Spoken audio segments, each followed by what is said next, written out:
This is the BG Sports Show presented by Sports Radio America. I'm Bex. And this is Sam. Good morning, Sam, and good morning to all of you wonderful folks out there. Sam, it is our 150th episode of the BG Sports Show. Look at that. Look at us. We're just rolling hard. We love it. The sesquicentennial. That's I guess I think that's how it big goes. word that Wow. you only use in crosswords every 5 years or Yep. 6 years. But yes, it's the I can't even say it. 150 yes, 150 shows. episodes. That's what it is. All 150 shows of the BG Sports Show. We are excited to be here. We'll be joined later on in the program by Bleacher Report's David Kenyon. For all of you that got your fantasy football questions or advice or need any bit of help for the playoffs, now's the time. Start letting us know. You could ask questions on Periscope. We will reiterate them to him, or you can get us on social media as well, which Sam will get to in just a moment. But we do want to remind all of you that you can listen to the show here every Monday through Friday from 7 to 8 a.m. Central, live on Spreaker.com and on Periscope as well. And you can find us on Sports Radio America, sportsradioamerica.com, live 365, and tune in from 11 to 1 p.m. Central Time. And then, of course, you can also get us on demand on iTunes, iHeartRadio, Spreaker.com, and on Podbean as well. I love Podbean. It's great. Such a great word. It is, Podbean. You can find us on Facebook. We are at the BG Sports Show. We are on Twitter at BG Sports Show. He's at Baxter Colbert. And if you want to forward any fantasy football questions on to me, I am at Samuel_Wallace2. Yep, we got one question already coming through. Tyler Eifert, start or sit. So I will add that to our list as well. So we will let you know once we talk to David Kenyon. He will be here in our second segment, so if anybody's looking specifically for fantasy football advice or questions, he will be here in probably about the next 10 minutes. So just keep an eye or an ear out for that as well, depending on how you like to. We had another question out there. Somebody asked about Blake Bortles start or sit in the following week, so we'll jot that down as well. He's a Blake Bortles owner, so he's got Blake Bortles and Cam Newton. That's my hard part about it. This last weekend, Cam Newton got me 22 points. Blake Bortles got me 25 points in Standard Fantasy Football League. So I was a little, it wasn't like a huge loss, but yeah, it was a wash. Either way, though, it's one of those things where it's like, do we do anything with it? So, but yeah, any more fantasy football questions? Please let us know. Fantasy basketball, I guess, as well. He knows a lot about that as well. But fantasy football is the hot topic as well. Yep. So speaking of hot topics, though, from fantasy owners' perspectives, they were probably happy about Eli Manning's performance last night, along with, of course, Odell Beckham Jr. My goodness. The Giants go to 6-7. They get an away win against the Miami Dolphins, which allowed the New England Patriots to clinch the AFC East. Yeah. Woo, go Patriots, whatever. Giants win 31-24. But again, every week, I feel like we talk about it, just the log jam of a conference that is the NFC East. No kidding. The division as a whole is just a hot mess. I mean, the Giants are 3-4 on the road now. I mean, it's nice to see that Eli was able to go out and have a near-perfect game last night. I mean, he threw for 337 yards and 4 touchdowns. Only 4 incompletions. His quarterback rating was 151.5 last night. That's almost a near-perfect. What is it, like 155 or 56? Something like that. I don't know.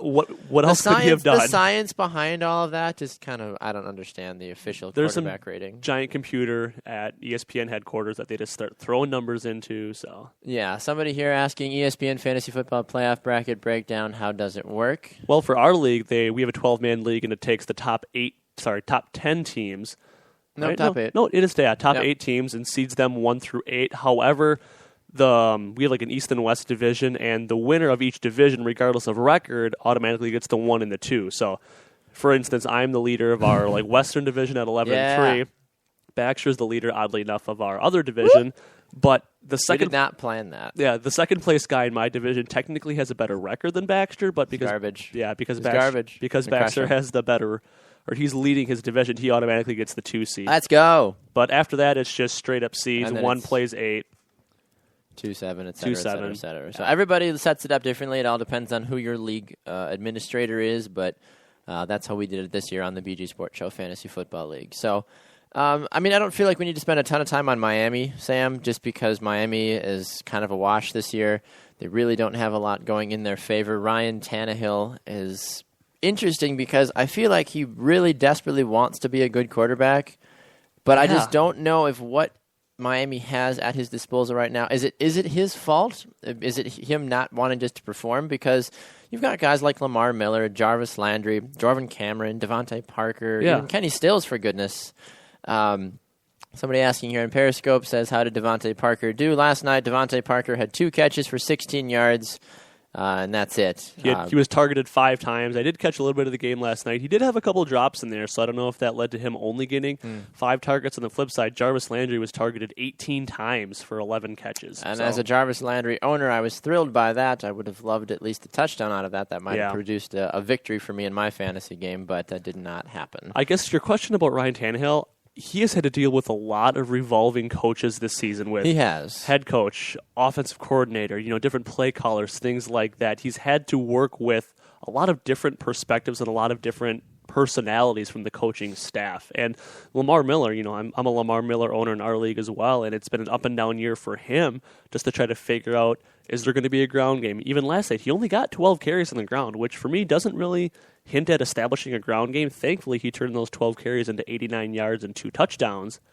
But you take away, he had a 38-yard run for a touchdown and a 14-yard run for a touchdown. You take away those 2 long runs, he only averaged like 3.5 yards a carry. See, and stuff like that makes me question, because I think I was a Lamar Miller owner last year. I don't remember when it was, but we have another question about who are the sleepers in basketball fantasy this year as well.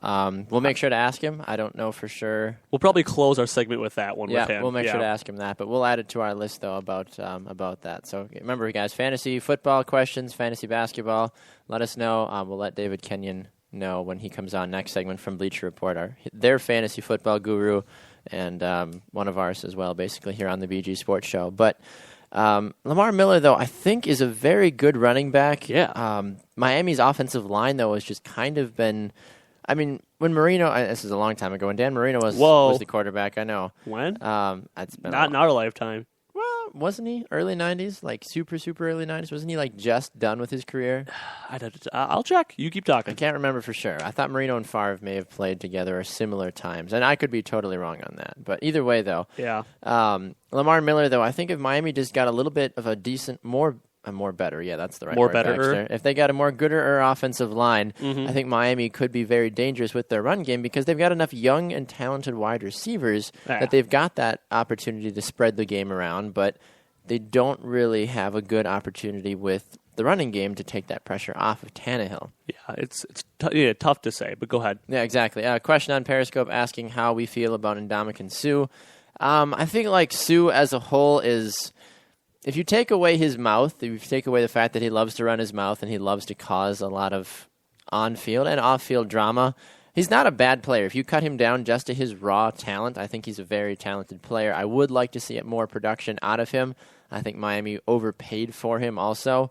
But at the same time, I think that Suh is, if in the right situation under the right coaches, can actually be a very prolific player. So, did you find any information about? Yeah, he did play into the early '90s. He did. Correct. Okay. What did it say when he retired, or of course it should say that on here, and I'm not finding Does it. But have like his stats. Yeah, something or other. We'll find it. Either way, though, Dan Marino had a fairly decent offensive line. So, but overall, though, Sam, I mean, this game for the Giants, they stay locked into that playoff race in the NFC East.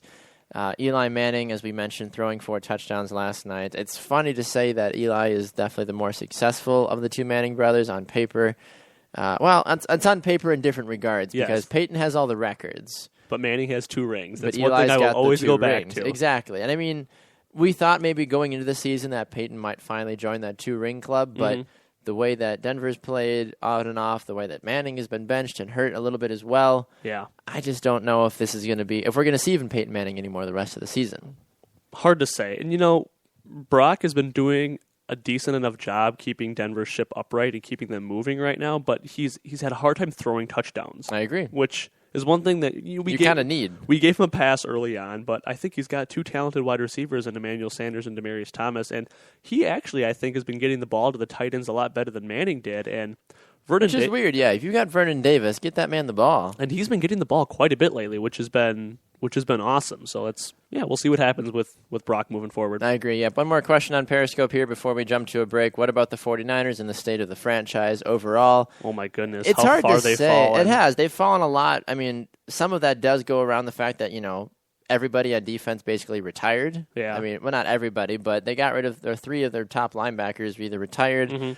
Alden Smith, I think, was in legal trouble also for a while. So Could it be some of the head coaching changes they've had with Harbaugh leaving? Possibly, yes. Possibly. I mean, we've seen how successful Michigan has done this year with him calling the shots down there. But I don't know. I think with Colin Kaepernick, I think you need to move on from him and find a new quarterback. I agree. I think you do. I completely agree with you on that one. All right, Sam. Well, we'll be coming back here in just a little bit with our Bleacher Report good man, David Kenyon, to talk about fantasy football. It is the playoffs in several people's leagues for fantasy football. And who better to ask than a man that has 7 fantasy football teams and is a writer for Bleacher Report and does so much more. So we will come back with him. But before we do, a quick thanks to one of our sponsors of the BG Sports Show. That is Student Debt Center. You can call them today to have your student loan payments reduced by calling 855-401-3508. Again, that number is 855-401-3508. Back with more and David Kenyon after the break.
Welcome back to the BG Sports Show presented by Sports Radio America. I'm Bax. And this is Sam. Once again, happy 150th episode of the BG Sports Show. Sam, and all of you wonderful listeners out there, if you do enjoy listening to the BG Sports Show, which I kind of assume some of you do because we wouldn't be here if you didn't. So we appreciate all your listenership. You can find the BG Sports Show, though, every Monday through Friday from 7 to 8 a.m. Central, live on Spreaker and on Periscope as well. We're also broadcasted from 11 a.m. to 1 p.m. Central Time on SportsRadioAmerica.com live 365 and tune in. Now, Sam, do you have favorite news anchors and favorite writers and other people that you enjoy talking to and following in the sports world? Is that correct?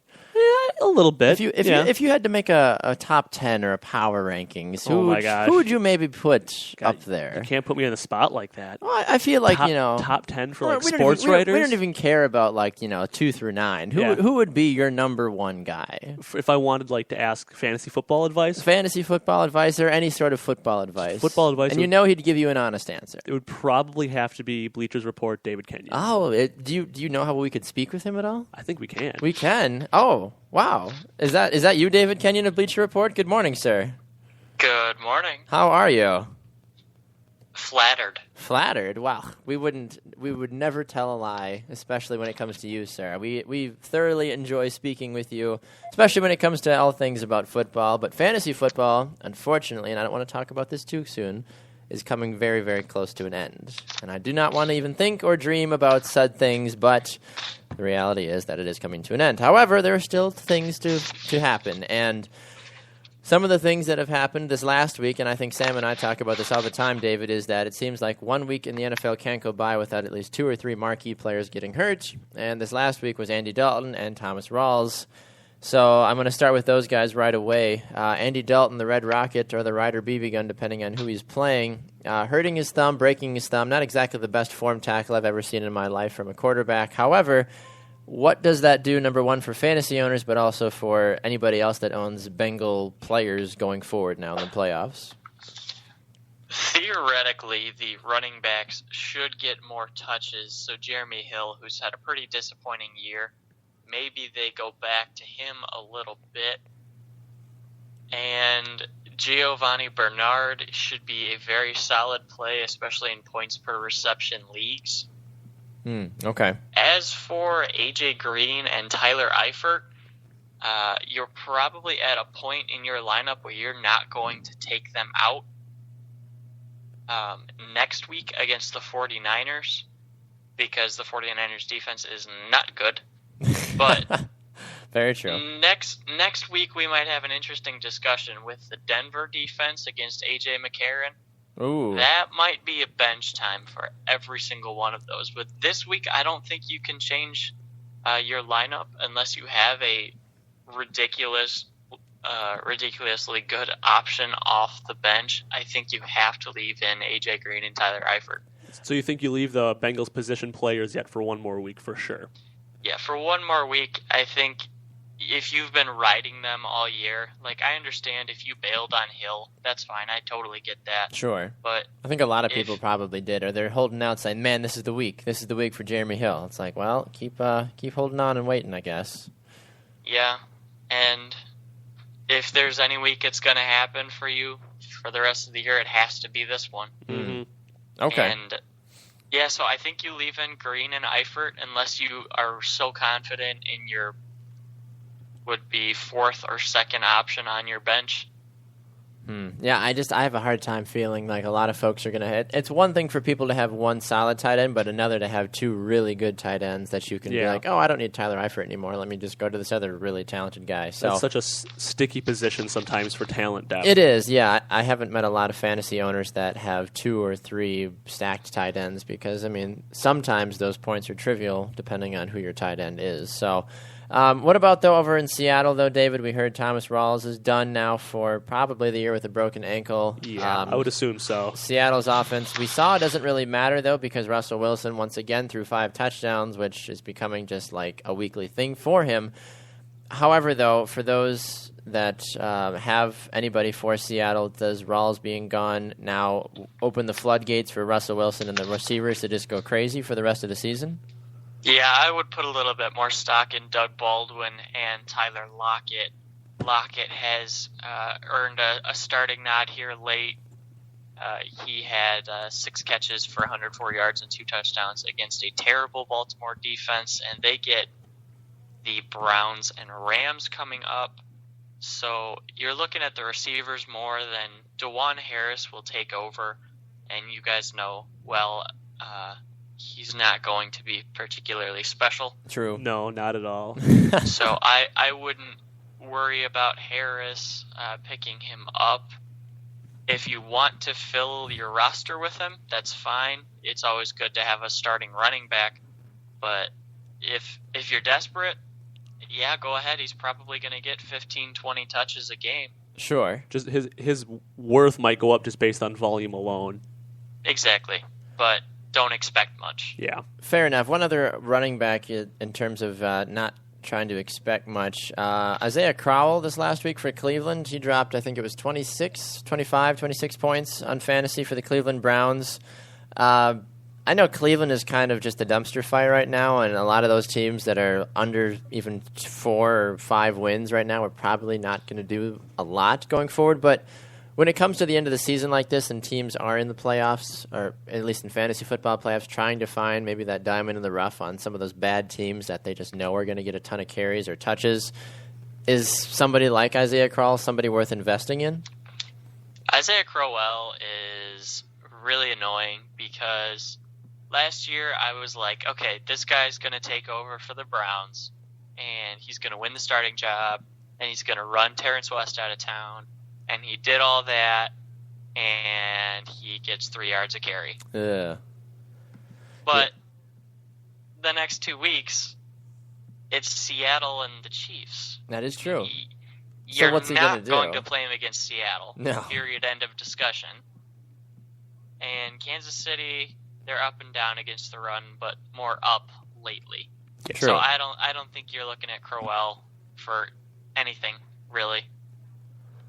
Fair enough. Okay, so I've got a sitting question for you before we get to our other starting sitting questions that we've got this week. One of them probably does tie into the other one, but I've got Cam Newton and Blake Bortles on my team for fantasy football, and the last couple of weeks, Blake has edged Cam by just maybe 2 or 3 points every week. There hasn't been a significant, influx of points for one and not the other. Cam Newton's got the Giants this coming week, while Blake Bortles has Atlanta. Right now, at least according to ESPN's standard projections, Cam Newton's got 21 points projected to Blake Bortles' 17. I'm sure that will change here in the next day or two. But what would your initial gut reaction say about these two players? Well, my gut reaction is I have Cam Newton too, and I personally am riding Cam Newton until the end.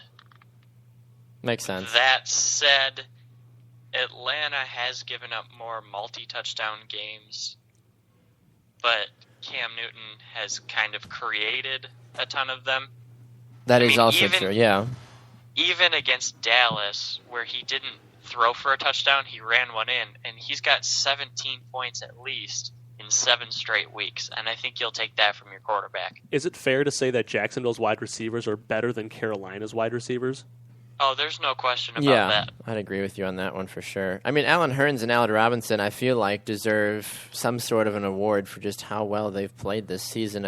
Even if it's just within the team as a whole, but I feel like those two guys have really stepped up and have kind of proven that, wow, it's taken Jacksonville a while, but they seem to have kind of found a few top-notch receivers, at least for right now. They still have a lot of other issues to solve on the team. However, though, if you get a guy like Bortles who seems to be playing fairly well, and then you mentioned Hearns and Robinson really stepping up, fantasy owners have to be thrilled if they've got an Allen Robinson or a Hearns on their team. Yeah, Hearns has been the darling of the season, really. If you look at minimal expectation to this. Sure. I really like him. That goes back to his days at Miami, though, so I have a slight pull toward him anyway. But Allen Robinson has been nothing short of spectacular. True. Where did he go to college? I'm spacing on that. Allen Robinson went to Penn State. He was there when Christian Hackenberg was a freshman, and he okay. led the Big Ten in receiving, even though he was the only good receiver on that team. Defenses still couldn't stop him. Wow. Well, sometimes if you're just talented, you just can't, going to do what you're going to do. It's true. So Sam has 2 starter sit questions from our listeners, David, where we don't have, unfortunately, their secondary backups for them, but he does have 2 start sit questions for you. Yeah, we've covered these a little bit in just some of our other discussion, but the first one was Tyler Eifert, starter sit, and the second one was Blake Bortles. Yeah, again, with the tight ends, unless you have a secondary option, and at tight end, unless that was like Gary Barnidge that you managed to pick up at some point during the season, you're probably not going to have a better option on the bench. Yeah. So, I think you just have to be comfortable with Eifert and hope he doesn't leave the game early again. If that scares you, I get it. I just can't think of a tight end right away that's like, oh, you know what, go pick him up, unless maybe Zach Miller for the Bears. I was going to say Zach Miller's kind of been on and off the last probably 6 weeks in terms of production, and I had him on my team for a short amount of time, and while I possessed him, he didn't really do much of anything. That's when Richard Rodgers, my other tight end, decided to start showing up, and then I just dropped Miller and tried to ride the train out here with Richard Rodgers, but one other question I have for you, at least specifically for this week, and this is for my own personal team, is that I have Denver's defense, and they play Pittsburgh this week, but then I also have the Vikings defense, and they play the Bears this week. it's hard for me to say no to the Denver defense, however, since they're the top-ranked fantasy defense, but I feel like this might be a week where Minnesota makes more sense because of how well Pittsburgh's offense is playing. Yeah, I get that. That's a very tough decision, and it's one of those where I don't blame you if you take them out, especially because Pittsburgh's at home. Mm-hmm. On the other hand, I am comfortable riding my stars. At this point in the game, the Broncos defense is the star. Okay. So you do have a good option if you want to put in the Vikings, because they will definitely hold Chicago to fewer points. Yes. I guess at this point I'm looking for Steelers could score. Yeah, and I'm looking at this point about what team could probably force more turnovers and try to get extra points aside from that 10 points that ESPN spots you at the beginning of every game. But I mean, I feel like Minnesota would be a higher opportunity to potentially take the ball away more, but like you mentioned, though, Denver is the top fantasy defense right now, so it's hard to really set them aside. Good teams and good players will show up in marquee games, and this game against Pittsburgh will be exactly like that. So, all right, David, any other information or insights for us, or just general thoughts about the football world before we let you go? Well, just that one more of the start-sit questions. Blake Bortles, I'd feel very confident starting him this week. Yeah. I don't have a problem with that at all. If you have another option, you could consider it, but I'm comfortable with Bortles as a starter for the whole season, let alone this week. Fair enough. Yeah, I was going to say the rest of the time here, it's Bortles going up against Atlanta, New Orleans, and Houston. None of those defenses really strike fear into the heart of Blake Bortles' owners, to my knowledge. So at that point, why not maybe give him the start the rest of the way? If your fantasy team is content with that and they've got other guys stepping up, might as well go for it. Yeah, absolutely. Fair enough. All right, David, always a pleasure, sir. Great speaking with you. Where can folks find your work again, sir, and on social media? They can find me on Bleacher Report and on Twitter at Kenyon19_BR. All right, David Kenyon, always a pleasure, sir, of Bleacher Report. We'll speak with you again on Thursday to preview some of the upcoming action and maybe mention a few controversial things about the NFL as well. We never know with David Kenyon. It's always a pleasure, sir. Thanks for being a part of our 150th episode of the BG Sports Show, sir, and we'll talk to you on Thursday. You got it.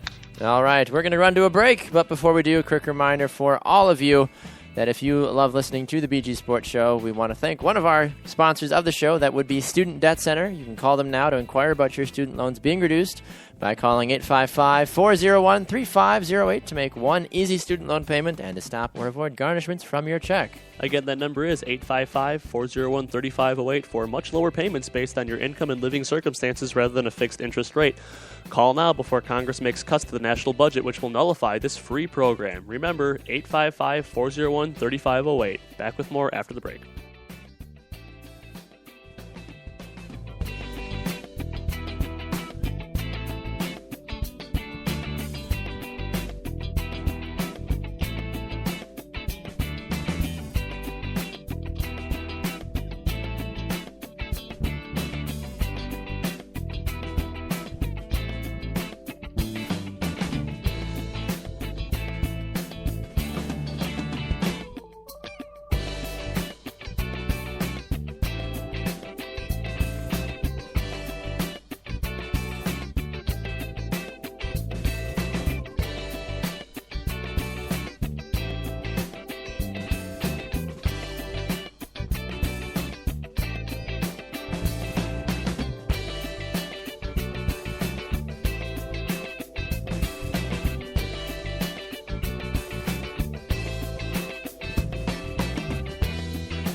Welcome back to the BG Sports Show presented by Sports Radio America. I'm Bax. And this is Sam. Once again, it is our 150th episode of the BG Sports Show. If you've ever missed an episode of the BG Sports Show, you can go back and listen to it. We're on demand all over the place. But if you enjoy all the crazy things that we do on social media, you can find us by giving us a like on Facebook. That would be The BG Sports Show. And then you can follow us on Twitter at BG Sports Show and on Instagram at BG Sports Show. But for some reason, our Instagram account doesn't like me. It will not let me sign on. What? For some reason, I've changed my password like 4 or 5 times. And then I'll go to log in. It's like, we're sorry, the administrator. I'm like, I am the administrator. That's me. What? It's like, no, like, that's what you're saying to it. Like, that's me. Like, I am the administrator. Yeah, it's like it's like the administrator has changed the password. Please try again. I'm like, I just did this 10 seconds ago. So I might have to call Instagram and give them a piece of my mind. But that's yes, irrelevant. But we are also on Twitter, at Baxter Colbert and at Samuel_Wallace too. And thankfully, Twitter still likes us. So Twitter does like us. hasn't kicked us off yet. Woo! Yeah, we try to retweet things and comment, and Sam is always pretty hot off the market there for different posts and things and comments and stuff. So Oh, yeah. Making friends. well done. Making friends and influencing people. So, Yep. Sam, you had a very interesting topic about the NFL world that you wanted to bring up today in regards to 2 quarterbacks that have been performing at a fairly high level, I'd say. We've touched on him a little bit in previous segments, but I guess I just wanted to focus in on a little bit with Andy Dalton and what his absence will mean for the Bengals. And an article I'm looking at here from MSN Sports was, for the Bengals, it's as bad as it looks, trust me, but it still could be worse. And then I guess on the flip side, after this, talk a little bit about Russell Wilson. And I'm not a big Seahawks fan. Everyone knows we don't like talking about Seattle unless we absolutely have to. I don't know, some team out west. Yeah, bummer. It rains there all the time. That sounds like an awful place to live. But in his 4th year right now and just landing a mega extension contract bonus this past offseason, and he is delivering. And you've seen a lot of guys sometimes who in the year, like their final contract year, they play really well. You see a little bit of a sense of urgency. And sometimes the first year after they land a big contract, there's a little bit of, I don't want to say sometimes laziness. a drop-off. A little bit of a drop-off, and he's been anything but. So that is just a very high tribute to his work ethic. But getting there in a minute, flipping back to Andy Dalton, currently for the Bengals, I guess, what are your thoughts? Do you think A.J. McCarron can lead the Bengals? Can they win 2 out of their last 3 games? If everybody else but McCarron shows up, yes. Man, no faith in A.J.? No. 2-time national champion. He's got a great-looking wife, according to ESPN's whatever commentator that was, too. Yeah, that's right. Quarterbacks get all the women. No, that's not it. But I don't know. I have a hard time getting on board with this. Who's played in... I'll let you talk first. If everybody on Cincinnati was actually showing up, like Jeremy and Giovanni and A.J. Green... I mean, A.J. Green has really done fairly well so far. He's been the only one. But that also is because he's got a great quarterback throwing him the ball. He's going from a great quarterback... I'm not going to use the E word for Andy Dalton. He hasn't earned it. But even still... True. You go from that now to A.J. McCarron. A.J. McCarron has only come in small situations in the NFL. Right. And I feel like it's going to be a bit of a culture shock. And I get it. He played at a high level at college. That's great. This is not college. This is the NFL. These guys are programmed to kill you, and they will. True. Because they get paid millions of dollars to kill quarterbacks. And I feel like A.J. McCarron is going to be in for a very rude awakening the first drive or two that he steps out onto the field. Yeah, I mean, to be fair, his first official starting game this next weekend is at San Francisco. And he does have in that regard. he's lucked out. Then he goes to Denver for a primetime game. Yes. That'll be a true test for him. I think he makes it through San Francisco just fine. I think the Bengals are a good enough team I agree. to get him through, and then they close out home against Baltimore. So I think it's very realistic that they go 2-3. If it wasn't San Francisco this week, yes, that makes a lot of sense, honestly. But aside from that, though, it's very difficult to get a good grasp of what exactly A.J. McCarron's going to do. I mean, Cincinnati's defense, we've seen them. I mean, they've lost to Houston, and we've seen them drop a few other games recently also. Yep. It just makes me question just how good Cincinnati is, and that's why, I mean, I didn't purposely do it, but I did leave Cincinnati of our power rankings this last week also. So yes, you did. It wasn't on purpose, I promise, but it's just one of those things where they aren't doing enough in my mind, and I'm totally different, I'm sure, than the rest of the world, that they're not doing enough in my mind that I'm like, oh, Cincinnati is clearly doing really good things right now, because I just don't think that they are. Yeah, I agree with you. They're not doing phenomenal things in the sense that they're blowing people out. But yes, they dropped a tough one to Houston when they lost 10-6. Then they turned right around and lost another one to Arizona 34-31. Yes. Bounced back a couple more against the Rams and the Browns, but then obviously this last weekend they lost to the Steelers. But yes. I agree that college is nothing like the NFL, and anybody who tries to compare the two is lying because deserve to get smacked in the face with a chair. But in college, one thing that people seem to always forget about is everybody that's on the field is no older than like 4 or 5 years than you. You're all roughly about... you're all between the ages of like 18 and 21, maybe 22 if you've got that fifth-year senior. But this is the NFL. You got guys that have been playing in the league for 10 years. Yeah, you were still in middle school and high school when some of these guys started in the NFL. Defensive linemen and linebackers that have been blitzing on quarterbacks eat you. Since you weren't able to even walk and things like that. And defensive coordinators who make their living on making life hell for quarterbacks. That's why I have a hard time. If I'm Denver, I'm licking my chops for this game saying we are going to blitz all night on A.J. McCarron, and he is going to be on his back all night. And again, I think Giovanni Bernard and Jeremy Hill need to step up. Mm-hmm. Jeremy Hill from the running perspective, and Gio has really shown to be more of the pass catching of the two running backs. Agreed. He needs to really have a great game. He needs to have like a 10-catch, 75-yard, 2-touchdown game from a running back perspective on all those dump-off passes because A.J. McCarron is going to need to get rid of the ball very, very quickly. I agree. Now, I've got some stats here, Sam, that I want to share with you in the comparison between Andy Dalton and then, did you mention the other guy yet? I don't remember if you did or not. I'm sorry. Russell Wilson? Yes, you I did. have. Okay, I just wanted to make sure. I didn't want to jump a segment if you hadn't yet. So I guess we can kind of start segueing into So we wanted to segue into that as well because we wanted to just talk and compare a little bit about Dalton and what Russell Wilson has done this season also. But to give you an idea, though, about what Andy Dalton has done this year, I have a fantastic resource that I love to use for those of you that love stats as well, topdogstats.com, Top Dog Stats. They give you pie charts, graphs, breakdowns, comparisons. I think you can compare up to like 6 or 7 players up to one time across multiple platforms. It's awesome. It's designed more so for fantasy football, but you can just get straight up raw stats as well, and you can compare that way. Anyway, Top Dog Stats, Andy Dalton overall for his completion or pass completions this year,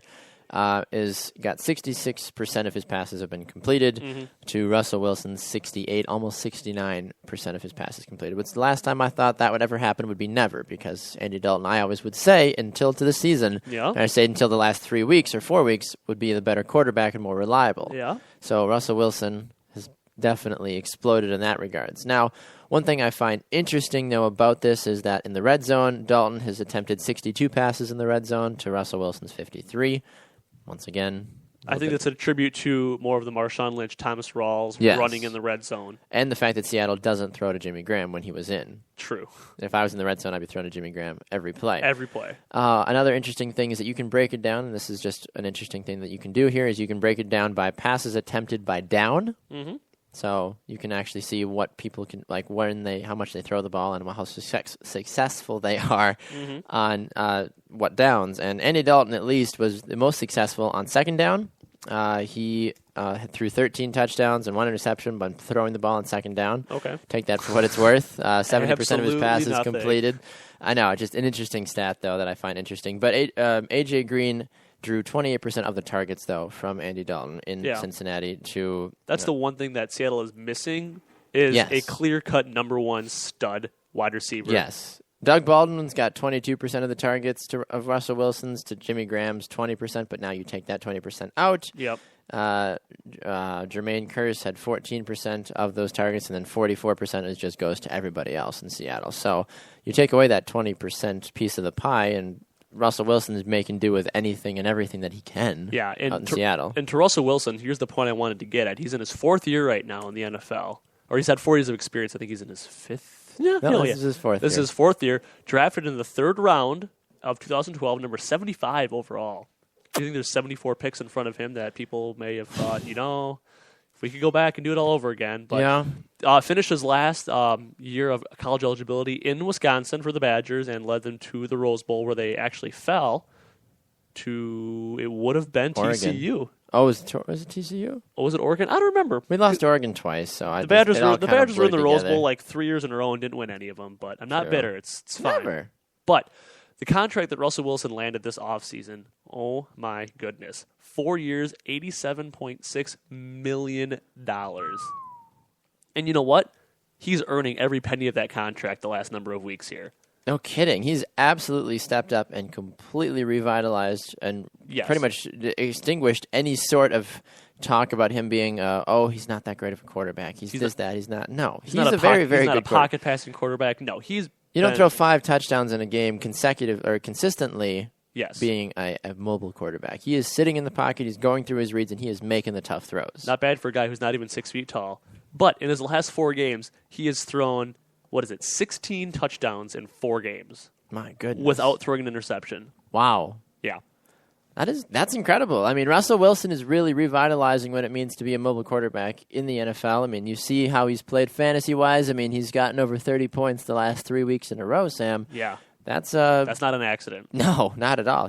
And Seattle has become a hot commodity again in the NFL because of Russell Wilson's coming back into his own here. Yeah, exactly. So he's been, again, earning that contract. It's been great for him to see. He's going to continue to make more money of that contract the next several years as we go down the line here. And at the end of his contract is the year 2019, and he'll be 31 years old at that point. So in a few years from now, the Seahawks will have some more business decisions to make, as it were. So, 31-year-old Russell Wilson. Yes. Interesting. All right, well, we're going to jump to a break. When we come back, I'm going to test your knowledge, Sam, with some SportsQuotient.com quizzes to see just how well you know the sports world, Sam. Hopefully. We'll see. We'll see how statty Sam is. We'll be back with more on the BG Sports Show right after this.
Welcome back to the BG Sports Show presented by Sports Radio America. I'm Bax. And this is Sam. All right, Sam, I told you that I'm going to test your sports knowledge before you leave with a quick sports quotient quiz to keep you sharp. I know you have to go take your final shortly, but got to make sure you're keeping your football knowledge sharp as well. Always important. Yes, exactly. So for those of you that have never been to the sportsquotient.com, go and check out their S quizzes. They've got a lot of fun ones, and they've got multiple different categories as well. But I'm going to ask Sam an NFL one. All right. Since that seems to be where you are. And you get multiple choice as well. Really? So, yes. Oh, you're so nice. So you can process of eliminate, you can phone a friend. No, we're not going to go that way. Anyway, so. Good, because I don't really have any friends to call. Exactly. So. First question for you, Sam, is what college did Sammy Watkins attend? The Buffalo Bills wide receiver, Sammy Watkins. Was it North Carolina, Virginia Tech, Clemson, or Alabama?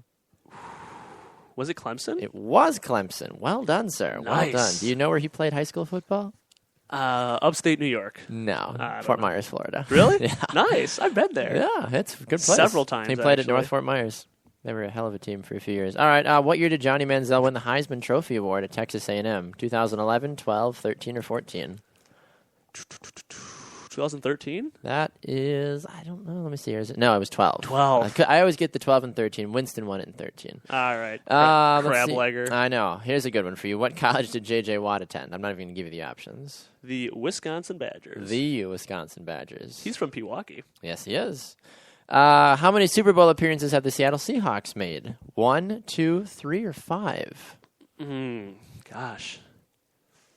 3. That is correct. Well done. They must have appeared somewhere before they were relevant. I'm like I don't know. 3 for 4. All Well right. done. Yeah, you're 3 for 4. Let's finish strong here. Which of the following retired NFL wide receivers has the most 2-point conversions? Oh, gosh. Here we go. This Randy is a toss-up. Moss, Jerry Rice, Keyshawn Johnson, or Chris Carter? I'm going to go with Keyshawn. Keyshawn. I haven't heard his name in forever. That is wrong. It was Chris Carter. Oh, see, he was actually going to be my second guess because I figured it wasn't going to be the two obvious choices. You should get this next question. All right. Where did former Heisman winner Mark Ingram go to school? I'll go to college? Yes, go to college. Alabama. That is correct. Roll Tide. Woo!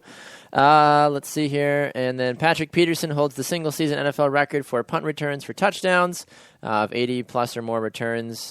True. How many punts did Patrick Peterson return during his rookie season? 2, 4, 6, or 1?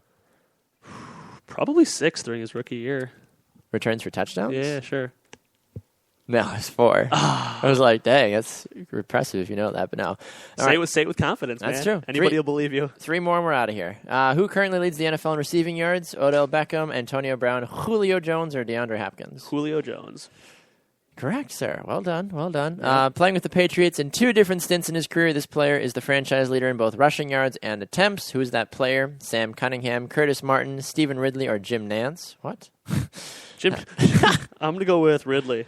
Stephen Ridley is wrong. It was Sam Cunningham. Ooh, all right. And your last question, sir.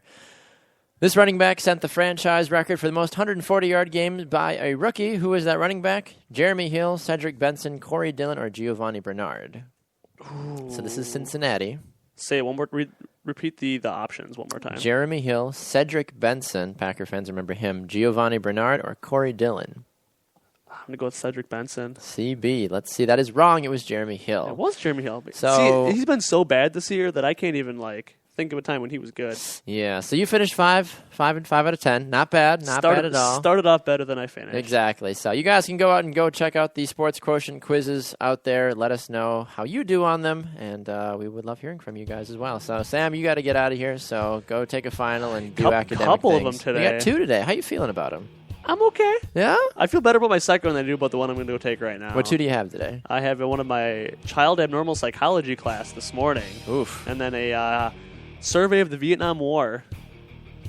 Sounds for my second one. riveting. Oh, it was survey? Are you talking to veterans and be like, so what'd you think? No, How are the rations? The Vietnam War era. Yeah, it's good. It's very interesting. Very enlightening. Very much so. Yes. All right, well, Sam, we'll see you tomorrow, sir. Absolutely. And we're gonna go to a break. When we come back, we're gonna make something up. We'll see what happens here in our last segment. We'll be back with more right after this on the BG Sports Show.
Welcome back to the BG Sports Show presented by Sports Radio America. I'm back. No more Sam. He had to run off to take his final, but we still love him regardless of that fact. So it is the last segment of the show, and usually after Sam leaves, I kind of make it up as I go about myself. But you know what? It's not bad at all, though. We're doing a good job. We're enjoying what we do.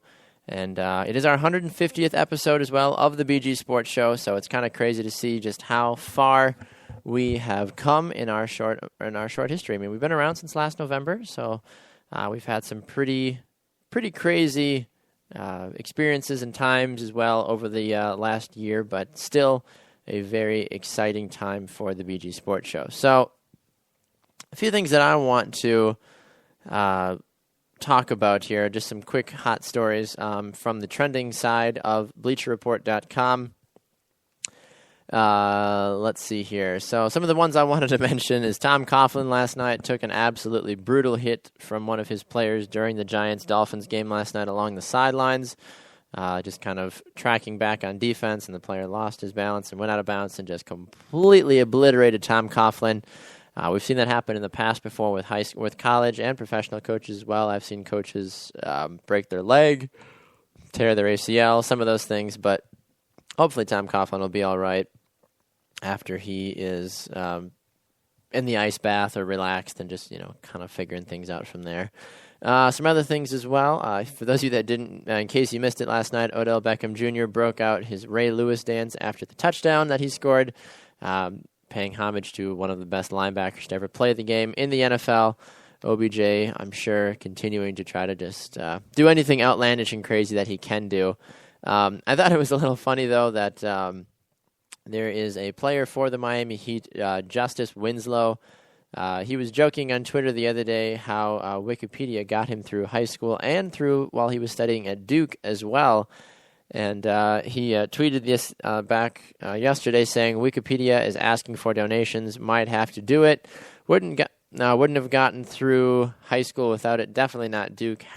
#loyalty. And 83,000 people retweeted that, and another 9,600. Gosh, I know how to read this morning. Another 9,600 favorited that, saying that, it's very true. Let's be honest. At some point or another, as college students or even high school students or even sometimes business professionals, we've all poked around Wikipedia for an answer for something at least once or twice in our day. Other interesting things as well happening in the sports world in terms of top things that are trending. Green Bay Packers fan had their ticket for the Dallas Cowboys game this last week and dropped it, and it fell down a sewer. And they were so determined to get to the Packers game that they pulled the grate of the sewer off and went down in the sewer and found it, and it was still able to be used, and he was able to get in because he was able to save it before it got too damaged. But things like that make you wonder. Sports fans, I love the Packers as well.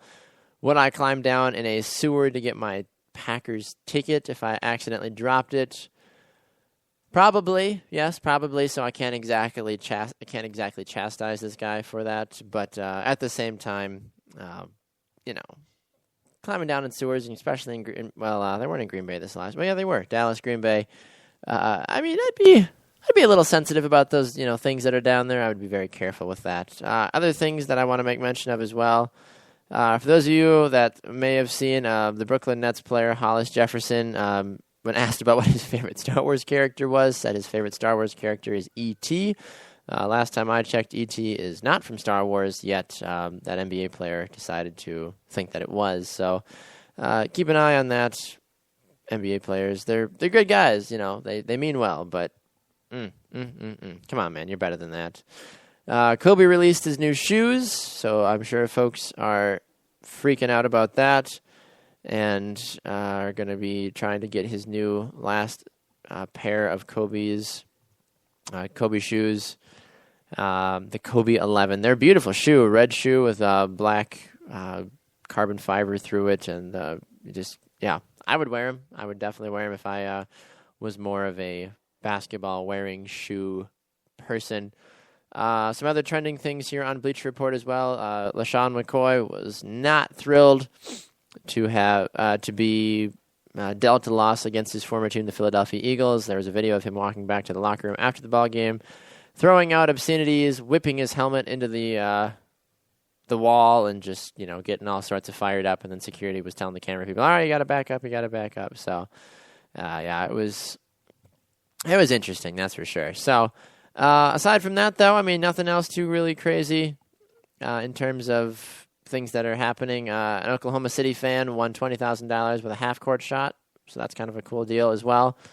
Other than that, though, not much else. Just enjoy the sports world for all it is, folks. Make sure that you catch us here on the BG Sports Show every Monday through Friday from 7 to 8 a.m. Central, and you can also get us on demand. You can get us on demand on iTunes, iHeartRadio, Spreaker.com, and on Podbean as well. Then you can find us on Sports Radio America from 11 to 1 p.m. Central Time. And you can also get us on Live 365 and tune in as well. Thanks for everybody that watched on Periscope this morning. It was great interacting with all of you. And a special thanks to David Kenyon of Bleacher Report for his insights into the fantasy football world. Also, if you have any questions for David, you can find him at Kenyon_Kenyon19_BR, or you can tweet at us at the BG Sport or at BG Sports Show at Baxter Colburn and at Samuel_Wallace2 with your fantasy football questions, and we will pass them on to David, and he'll respond accordingly on Twitter once he hears your questions. So, thanks so much for tuning in to another edition of the BG Sports Show, our 150th episode of the BG Sports Show. It's kind of crazy to see just how far we've come and how far we still have yet to go. So thank you for your support, and we will see all of you again right back here tomorrow for another edition of the BG Sports Show presented by Sports Radio America.